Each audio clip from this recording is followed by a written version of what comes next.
Good evening, wherever you're watching from, Kenya, East Africa, and beyond. Welcome to Africa Vision Voices. This is where your voice matters, and most importantly, we delve into the African narrative, the African story, and the development idea. Now, this is in conjunction with Good News Production Africa and IMANI Media. Besides, my name is Francis Musakali. Now, this week on the show, we host Jemima Nzola, an entrepreneur and a nutritionist, a woman who's making positive change with her business ideas and impacting the local community. We get her perspectives on Africa, as well as she also explains on why spirituality is important for transformation of locals and Africa as well. Plus, Africa's top 10. This week we are looking at the peace in the continent.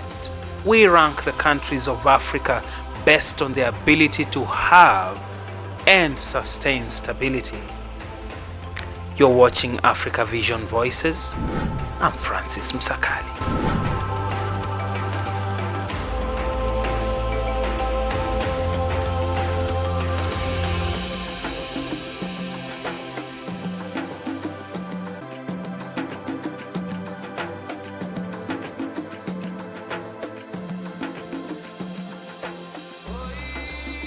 Now you're watching Africa Vision Voices. Tonight, a look at our top African developments and news.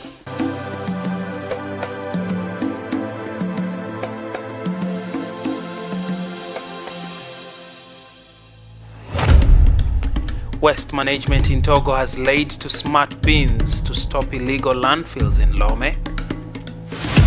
And members of the Economic Community of West African States, ECOWAS, have gathered in Accra, Ghana on Thursday for a two-day summit to discuss and finalize plans to deploy troops to Niger. And Ethiopia's Human Rights Commission voiced grave concerns over fierce fighting that has flared in the northern region of Amhara this month. And Libyan militian leader whose detention sparked clashes that killed 55 people in the capital Tripoli this week has been released. Let's begin.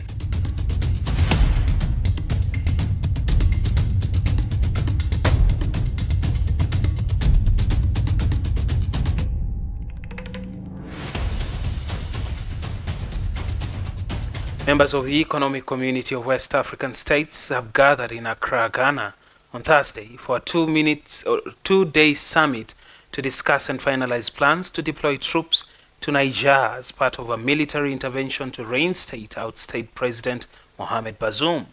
Senior ECOWAS leaders said the 15-nation bloc is ready to forcibly intervene should diplomatic efforts to reverse the nation's coup fail. But not all member states are ready to support a military initiative.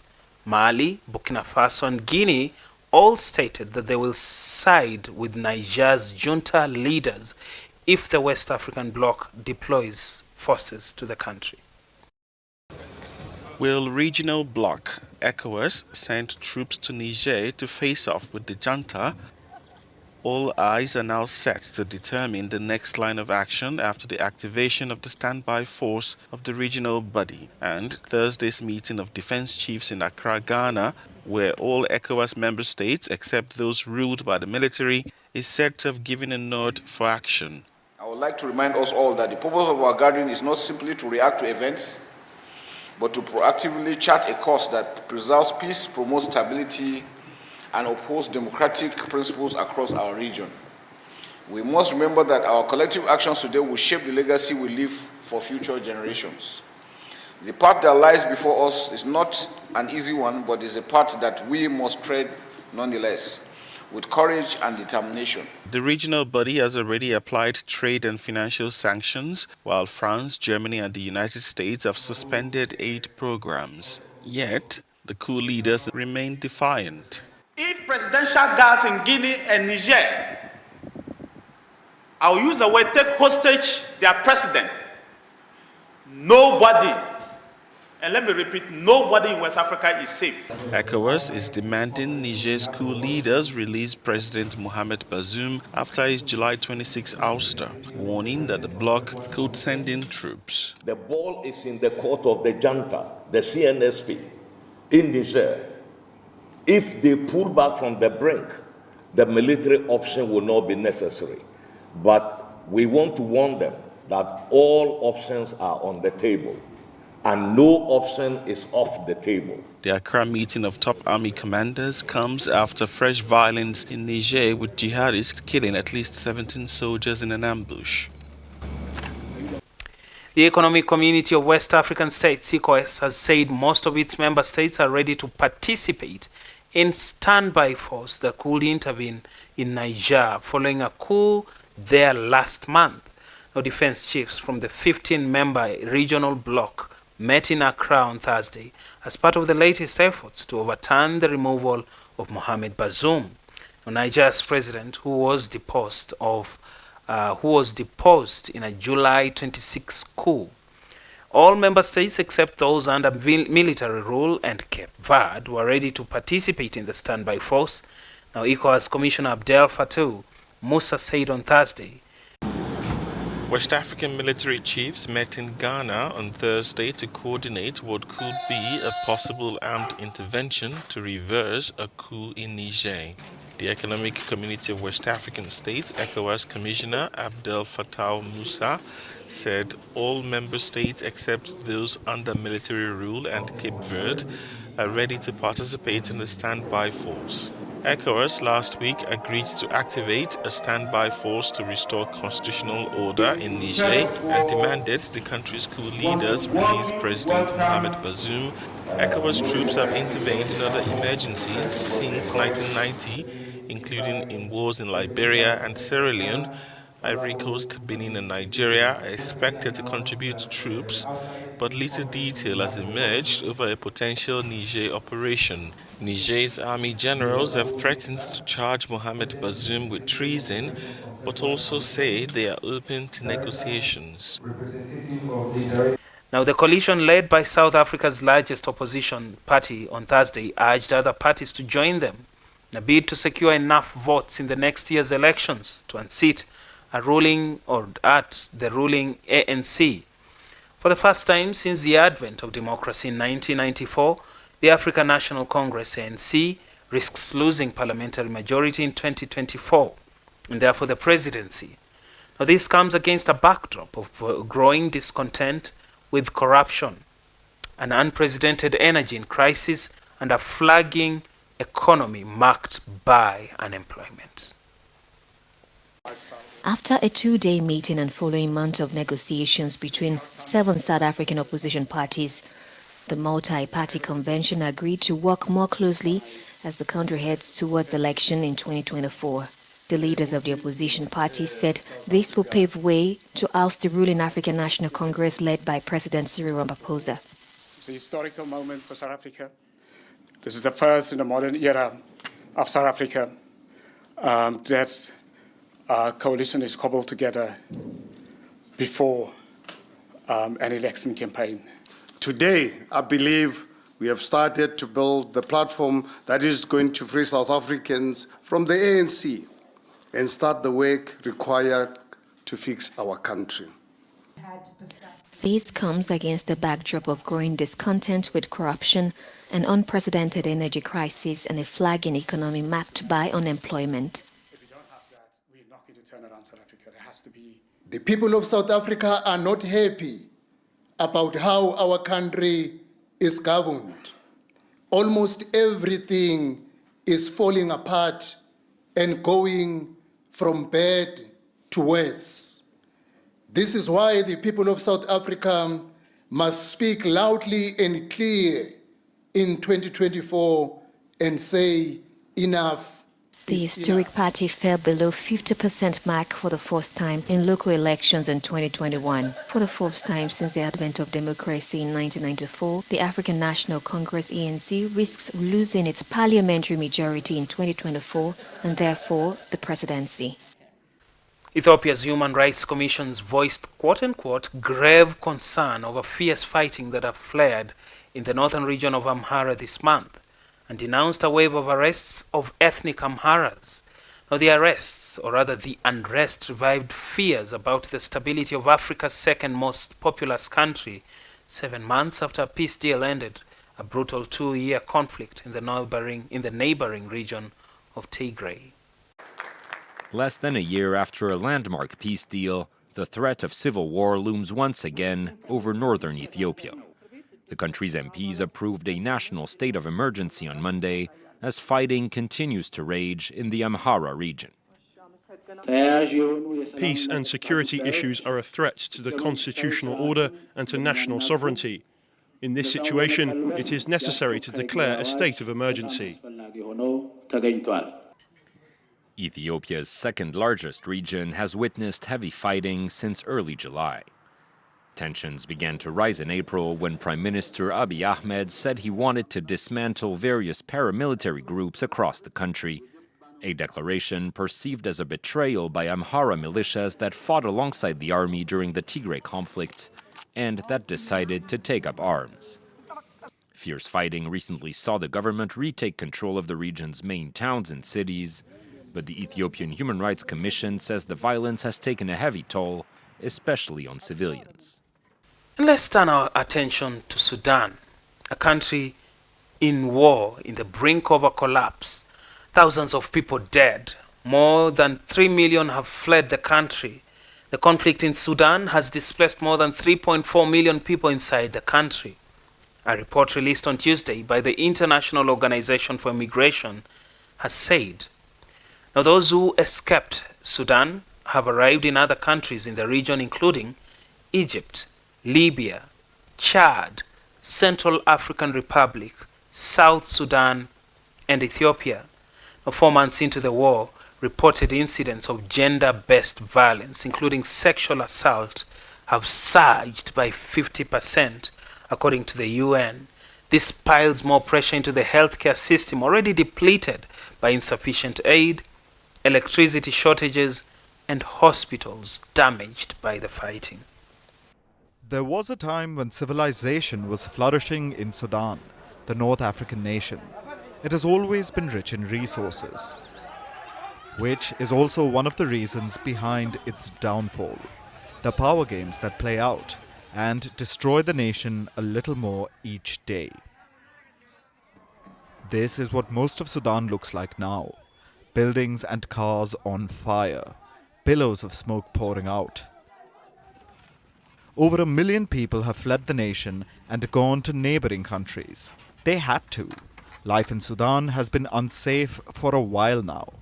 And after 4 months of war, it has gotten worse. Many of our family members are lost. We don't know if they are alive or dead. They kicked us out and we could not take anything with us. We were told that our houses were burned. We've all been abused. There was rape and beating, and they killed children and young people. It's been going on for days and we've had no respite. They took everything. They left us with nothing. It doesn't matter if you're a man or a woman, they just kill everyone. Those who could escape the country consider themselves lucky. At least 3 million people are displaced within Sudan. They are running out of food. They lack proper health care. About 67% of hospitals in the affected areas are out of service. In these past 4 months, since the conflict began, WHO has verified 53 attacks on healthcare. Cities like Khartoum, Darfur and Kordofan face rampant looting and long power, internet and water cuts. At least 4,000 people have been killed. Many of their remains have not even been identified, let alone collected or buried. Reports of sexual assaults are on the rise. They have risen by 50% since the war started. The people of Sudan face what can be called crimes against humanity on a daily basis. Yet, what solutions does the government offer? Barely any. This is Malik Agar, deputy head of Sudan's Sovereign Council. He says this war will end at the negotiating table. But where is this table? As of now, it's invisible. Reports say no negotiations are being held or planned. Numerous ceasefires between the warring army and rapid support forces have already been violated. The army and RSF continue to blame each other. This week, Army Chief General Abdel Fattah al-Burhan accused RSF of taking the country back to an era before modernity. And RSF continues to accuse the army of trying to seize full power. Do these parties seem even remotely close to holding negotiations? By the looks of it, the rival generals will continue to battle at the cost of the Sudanese people and neighboring nations, which now bear the burden of millions of Sudanese refugees, while they grapple with their own economic woes. The war in Sudan has entered its 5th month. If the conflict continues, divisions will only deepen. Chances are it'll turn into a civil war, which will have ramifications beyond Sudan. It's time the warring factions look for their negotiating table, because no one else will build one for them.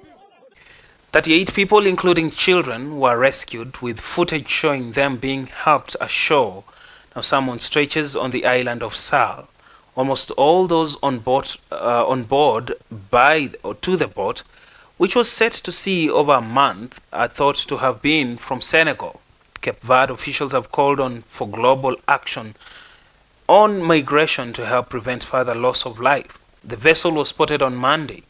Initial reports suggested that the boat had sunk, but it later clarified, that it had been found drifting. At least 60 migrants are feared dead after a Spanish fishing vessel rescued a boat off the Atlantic archipelago of Cape Verde.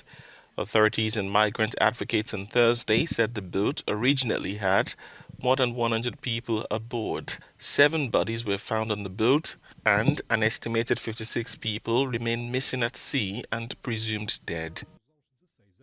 It was an act of humanity on the part of the vessel to rescue them on high seas, which they really needed. The fishing vessel run by a Spanish company, Pevasa, said the migrants were spotted adrift on Monday. All of us, all of the nations, must sit down to see what can be done so we can stop losing more lives at sea, above all. The route from West Africa to Spain is one of the world's most dangerous, yet the number of migrants leaving on boats has surged over the past year. At this time, we have 32 people here. 6 others are still being treated in hospital. Those who are here are in a more or less favorable situation. They have somewhat recovered, but are still in the process of recovery. Nearly 1,000 migrants died while trying to reach Spain by sea in the first 6 months of 2023. Worsening youth unemployment, political unrest, violence by armed groups and climate change are believed to push migrants across West Africa to risk the journey. In Togo, urbanization and changes in consumption patterns have led to an increase in waste production, with Lome producing 350,000 tons annually. This figure is set to double in the next 5 years, therefore giving rise to illegal landfills crisis. To address this, a recycling company recently came up with an innovation and free solution for households. Let's listen in. EcoTrash is a Togolese waste management company that recycles large domestic appliances left behind by garbage collectors, like this old refrigerator, about to be transformed into a smart bin in just 48 hours. We chose old refrigerators because most of the trash bins that come to our market are made of plastic, and they deteriorate quickly and become garbage. The program launched in 2021. Since then, Vega Recycling, in partnership with EcoTrash, has donated over 100 of these digital bins. However, Togolese households continue to rely on plastic bins, and awareness campaigns are still needed to encourage recycling.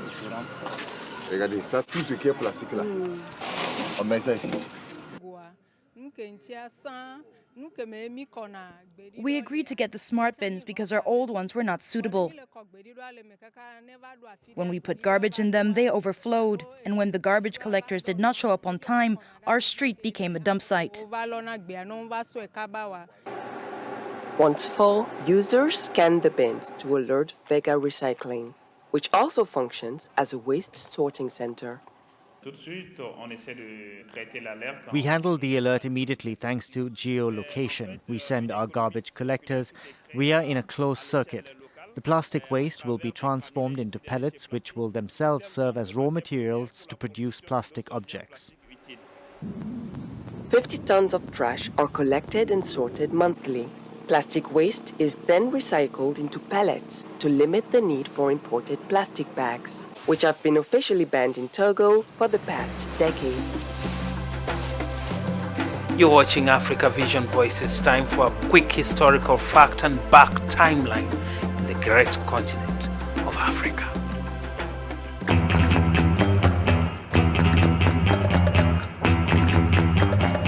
Equatorial Guinea is the only Spanish-speaking country in the African continent. The country is found in Central Africa. And this is because of the Spanish people that invaded the country between 1700s to 1800s, and today roughly about 67.7% of the population in country speak Spanish, rendering it the official language in the country.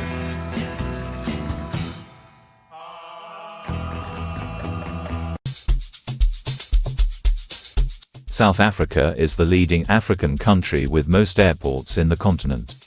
These airports are 407 in number, which also puts South Africa 20th on the global scale. There are regular flights to South Africa from major centers throughout Africa, including Blantyre, Cairo, Gaborone, Dar es Salaam, Harare and Lilongwe. Gambia, found in West Africa, is the smallest country. The Gambia is less than 50 kilometers, 31 miles, wide at its widest point, with a total area of 11,295 kilometers to 4,361 square miles. About 1,300 square kilometers, 500 square miles, 11.5% of the Gambia's area are covered by water. It is the smallest country on the African mainland. To put this in perspective, you can drive from one end of the country to the other in less than 1 hour. You should also know that outside mainland Africa, the smallest nation is Seychelles, which only covers 451 km.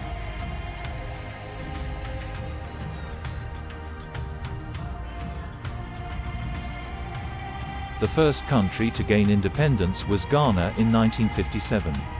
This came as a result of many anti-colonial protests in the country against the British, and good enough, through the guidance of Kwame Nkrumah, Ghana was able to gain her independence in the end. Following this, there was a wave of many African countries fighting and gaining their independence thanks to the premiership of Ghana.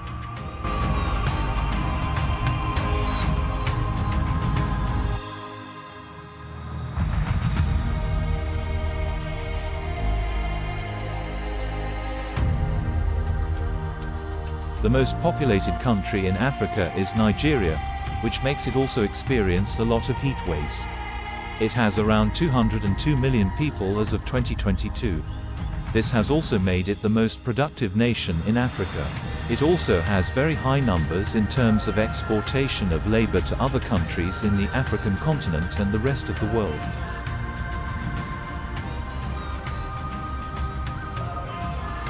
South Africa is the one African country which has two countries enclosed within its borders. Lesotho and Eswatini are the two monarchies that later became countries that are found in South Africa. Today, Lesotho and Eswatini are two independent sovereign states, and in order to access them you will require to process a visa to cross their boundaries.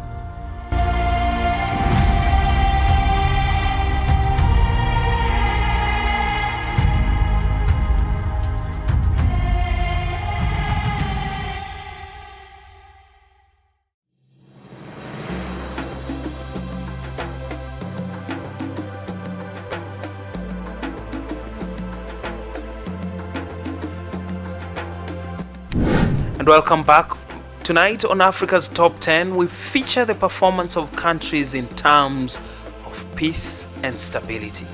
We analyze the African continent and its ability to keep and maintain political stability, even under economic pressure. Now, these 10 countries are exceptional in this quest. The 17th edition of the Global Peace Index, which ranks 163 independent states and territories according to their level of peacefulness, presents the most comprehensive data-driven analysis of peace trends, its economic values, and how to help peaceful societies. Let's look.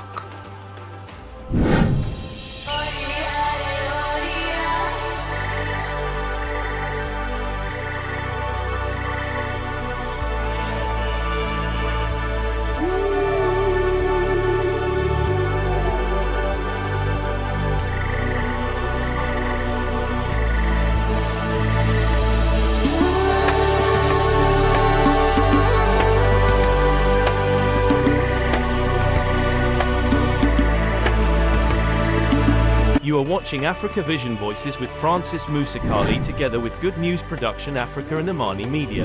This week we are taking a look at political stability, country rankings, ranking the countries of Africa based on their ability to have stability, the index of political stability and absence of violence, terrorism measures, perceptions of the likelihood that the government will be destabilized or overthrown by unconstitutional or violent means, including politically motivated violence and terrorism. The index is an average of several other indexes from the Economist Intelligence Unit, the World Economic Forum, and the Political Risk Services, among others. Botswana. In less than 4 decades after its independence, Botswana has quickly climbed the ranks from a poor country to an upper-middle-income country, proving to be a development success. Setting out a compelling vision for the nation, the government has now introduced Vision 2036, placing strategies to take Botswana even further from an upper-middle-income country to a high-income country. Cape Verde became independent in 1975.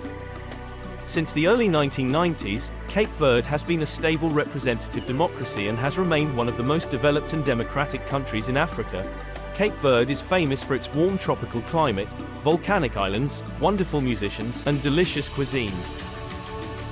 Since independence in 1968, Mauritius has undergone a remarkable economic transformation from a low-income, agriculturally based economy to a diversified, upper-middle-income economy with growing industrial, financial, and tourist sectors.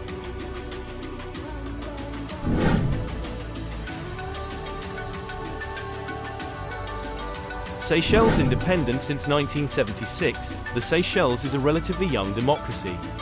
The first multi-party presidential election was held in 1993 after the adoption of a new constitution. The latest presidential and parliamentary elections took place in October 2020.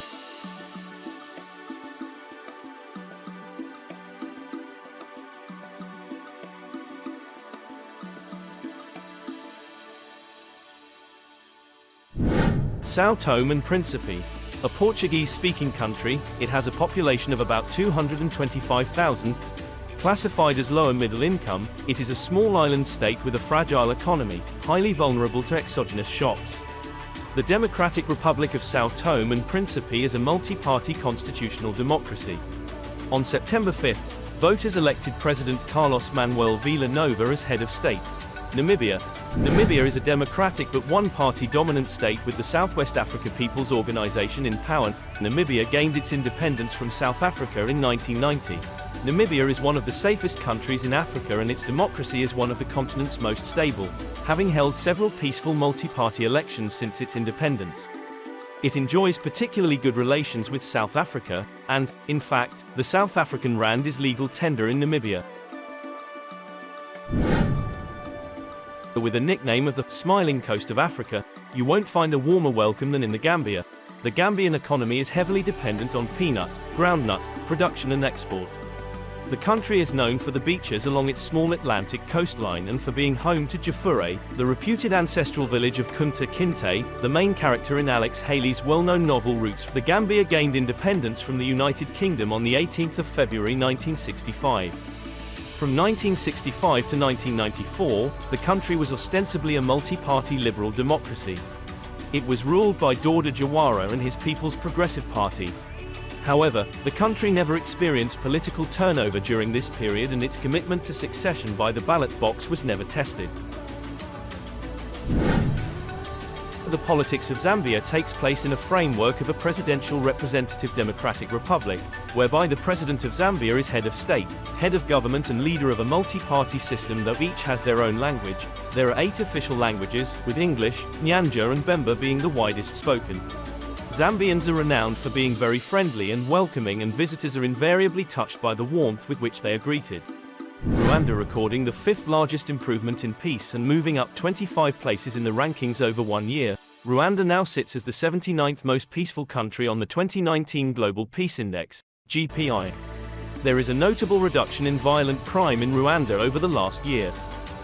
Ghana. As of 2022, Ghana achieved a score of 1.76 in the Global Peace Index, GPI, which represents an increase compared to 2021. Overall, the state of peace in the country was high, with Ghana ranking 40th in the world, of 163 countries, first in Sub-Saharan Africa and West Africa.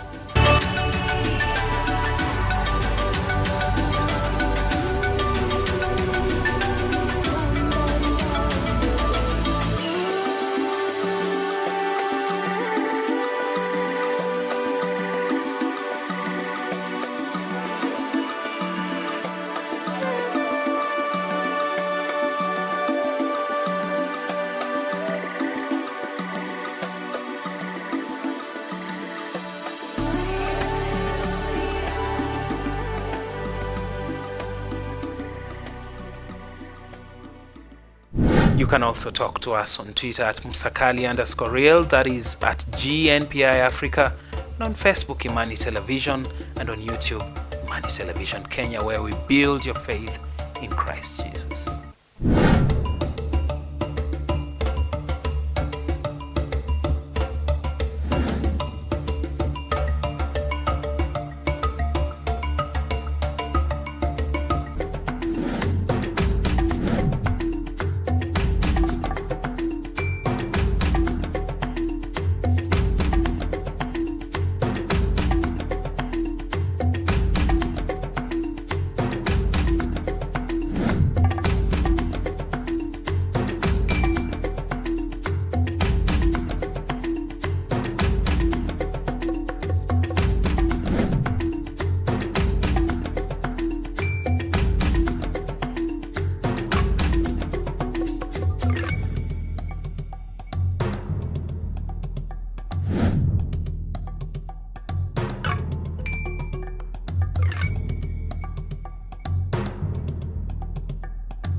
So this week on the show, we host Jemima Nzola, an entrepreneur and a nutritionist, a woman who's making positive change with her business ideas and impacting the local community.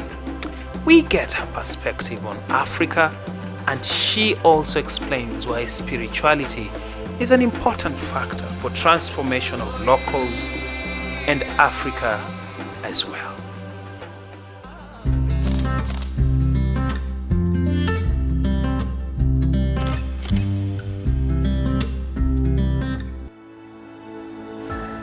My name is Jemima Nzola. I am a Kenyan girl, born in Kenya, raised in Kenya. I am a mother.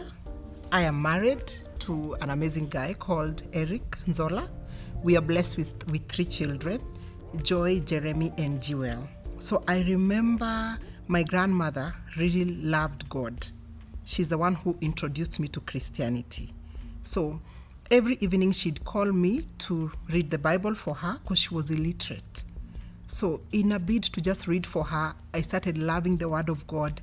And within no time, I got to really learn more about God and about Jesus. And when I was in my 4th year of high school education, I gave my life to Jesus. Yeah, so that's how I came to know the Lord. I am a nutritionist, an author, and an entrepreneur. Yeah. And my entrepreneur journey is a long one, but I am basically involved in any value addition for food stuff. Just good things that make people healthier.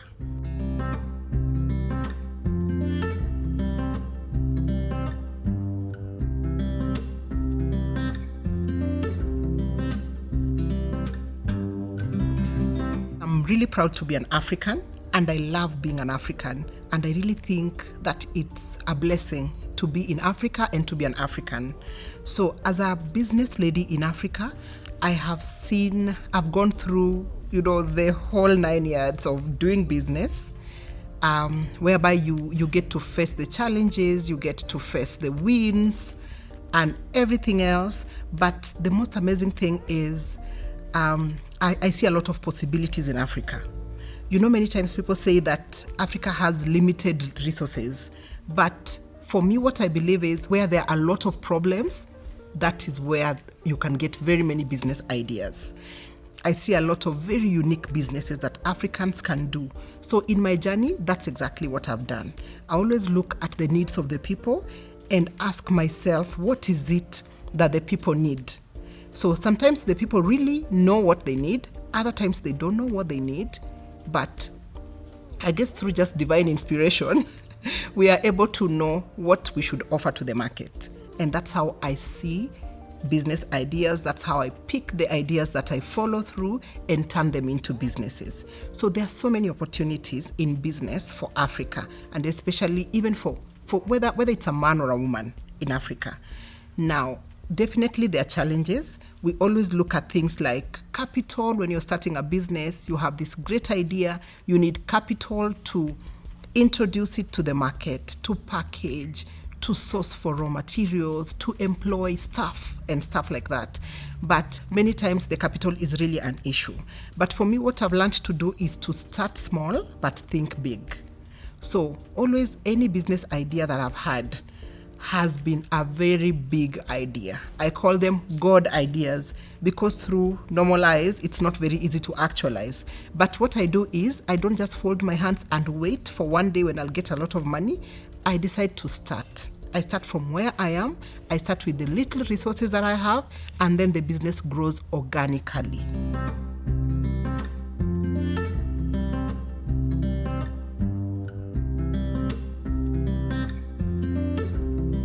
My business journey has been an interesting one.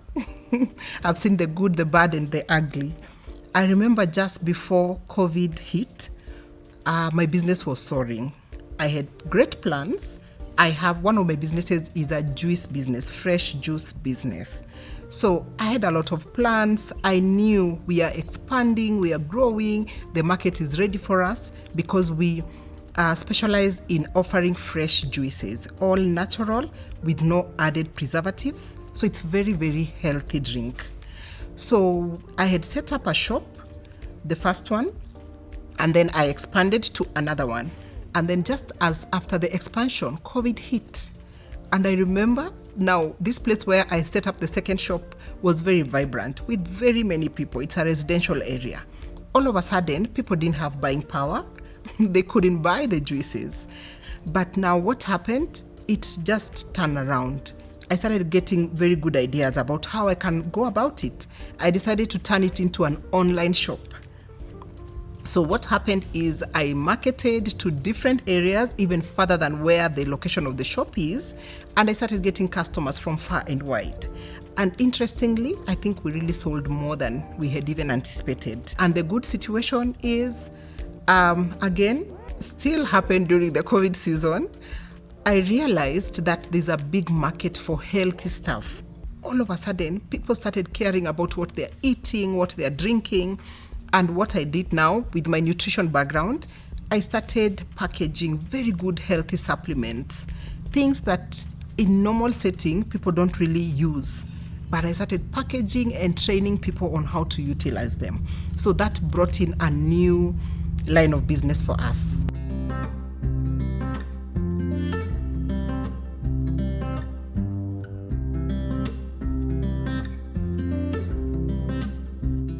Let's learn to just go through the process, to savor the moment, Let's have that big dream, but grow organically. Start small and just keep growing and keep moving. And I think the most important thing is never give up. Don't give up before you get to where you're going, So the vision must stay. The way to that vision might change along the way.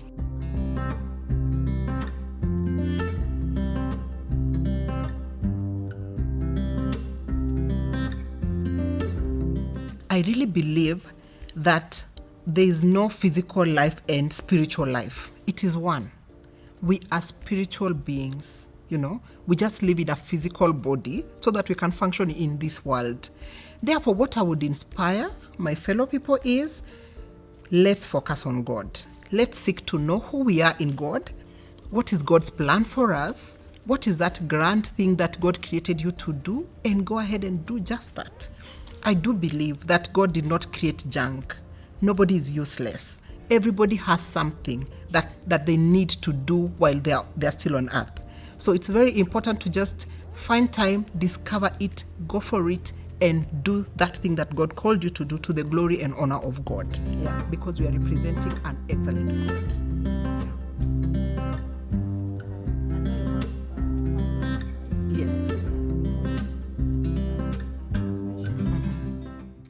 My husband and I are very passionate about inspiring people. What we normally say is we love to magnify possibilities for people. And what do we mean by that? We are showing people that it is possible to do things, that it is possible for you to become everything that God created you to be, that it is possible to be somebody. In the corporate world, they would say it's possible for you to get a seat at the table. So our foundation is about magnifying possibilities for African youth here. And what we focus on education, giving them education.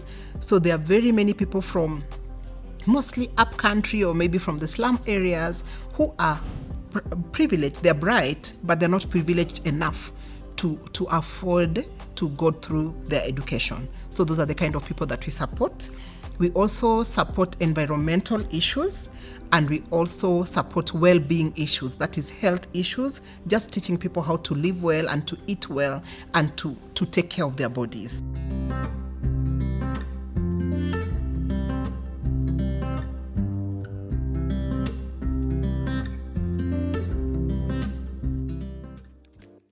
The deep-seated problems of Africa, I really think that it is one of them is the fact that we undervalue ourselves.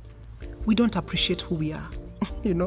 Africa is the biggest continent with the most resources, but we just undervalue ourselves. I think we were brainwashed at some point, and we really tend to believe that. So we decided to just give up of everything that is African, our food, our lifestyle, our religion, and all these are really good things that can be integrated into modernity and bring very, very good positive changes to Africa and even to the world all over. Yeah. So I think one problem of Africa is that we undervalue ourselves. The other problem is maybe lack of access to resources and it's just as a result of many other things like poverty, like corruption and stuff like that. So we have lacked resources. But I really believe that once you appreciate the little that you have and start growing it, it might take longer, but it will actually grow. And I believe that we should be proud to be African and just celebrate what we have and seek to grow it and take it out there to the world. Let the world know how beautiful we are, how beautiful Africa is, how beautiful everything we have is.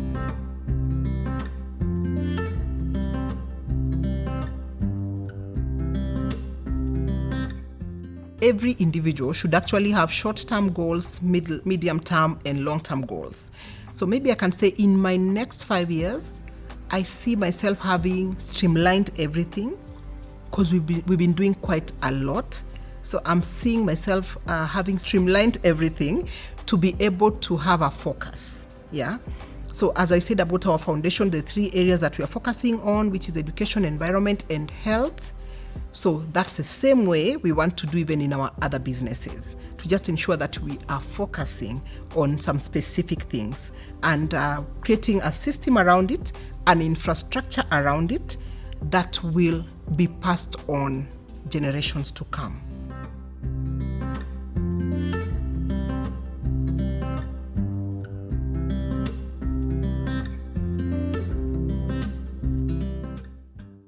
I think it's very important to think generationally in whatever we are starting.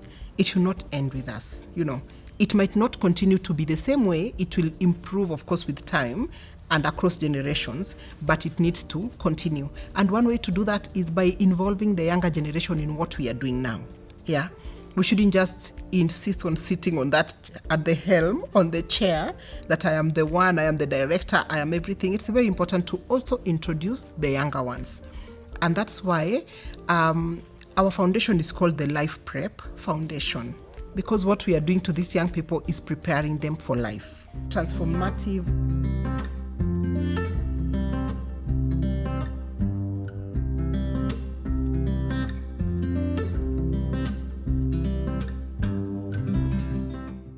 Earlier in life, I wanted to be a doctor, but I missed the entry mark by just 1 point. But that didn't water down my ambition. So I studied for something else, went ahead to work in the corporate world for a number of years, but I still had that desire to be a physician, to be a doctor. So at some point I decided, let me go back to school and study. And the easiest entry for me at that point was nutrition. Interestingly, as I continued with the research in nutrition, I realized that most diseases that people suffer from emanate from what they eat. So maybe you've heard the quote, "You are what you eat." It's for sure, you're what you eat, because that's where the diseases comes. Also, from what you eat is where your well-being comes. So you either get health from what you eat, or you lose health from what you eat. So I started studying our foods in Africa. And it's interesting how God created us. I think God knew our DNA, our composition as Africans, and actually placed us here. And around us, He placed all that we need. And within us, He gave us inspiration to just go out there and get exactly what we need.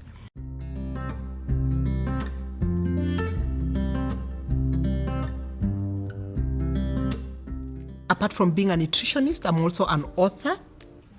My first title is here, The Gems of Healthy Living, that talks about all-rounded wellness, physical, financial, spiritual, mental, emotional, psychological, all those aspects of health. Many times people say that I am healthy if I look a particular way, or I am healthy if I'm able to do this.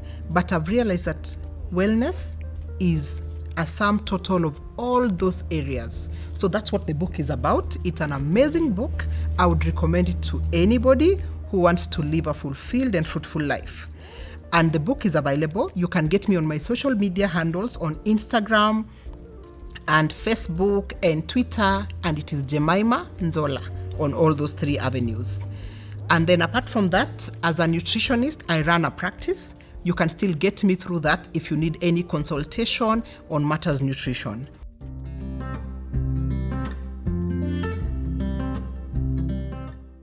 I would like to appreciate people who have worked with me in this journey.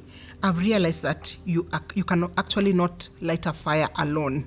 You need other people to come and help you light it. I would like to appreciate Selam of African Vision Voices, speaking positively into my life and opening up grand opportunities for me and even for other Africans.